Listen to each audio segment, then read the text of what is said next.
एबे चली वर्षा ऋतु समस्त घरे छोटू बड़ समस्त ठंडा ज्वर लगी रही। साधारणतः रोग प्रतिरोधक शक्ति कम थिले बारंबार देह खराब होता है। तेज आज वीडियो मु आपण को कहबी रोग प्रतिरोधक शक्ति बढ़ाइबार सबुठारु भल उपाय। जदि आपण को ठंडा जनित समस्या रही, तंटी दरज होउछि किंबा ठंडा हेतु देह दरज बा गंठी मुंडरे जो जंत्रणा होउछि, तेबे आपण अदा खांतु जहा द्वारा यह कम हो जाए। हृदरोगी अदा खूब भल होता है।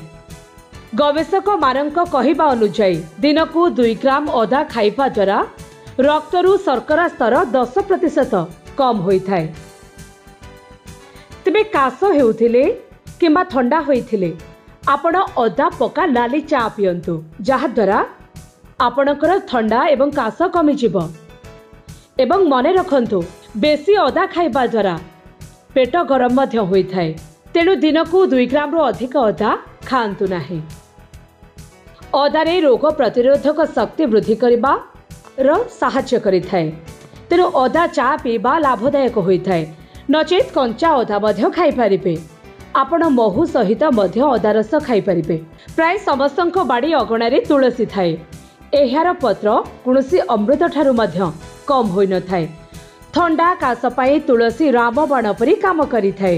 एथिरे थिबा vitamin, calcium, iron, antioxidant, antibacterial, antiviral गुण शरीर में रोग प्रतिरोधक शक्ति को वृद्धि करिबारे साहाय्य करिथाए।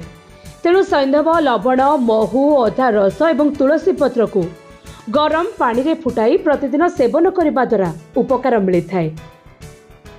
यह सहित सबुदिन आपण 4 ରୁ 5टी तुलसी पत्र मध्य खाई पारिबे। एवं हलदी रे एंटीऑक्सीडेंट, इन्फ्लामेटोरी कर्क्यूमिन भरपूर मात्रा रे रही है, जहाँ शरीर को एलर्जी रु रक्षा करिबारे विशेष भाव में सहायक होता है। यह सहित हलदी रोग प्रतिरोधक शक्ति मध्य बढ़ाई थाए।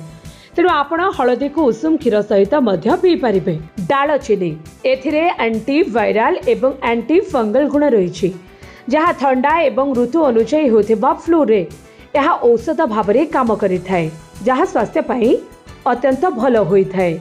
एवं भृषंग पत्र रे उपकारी गुण शरीर रे रोग प्रतिरोधक शक्ति वृद्धि करिबारे सहायक होइथाए। यह सीधा सड़ख नचेत अदा जीरा पकाई गरम पानी रे काढ़ा प्रस्तुत करी पी पारिबे। जदि आपण एही सब टिप्स अपनांती तेबे आपणकर रोग प्रतिरोधक शक्ति वृद्धि पाइब।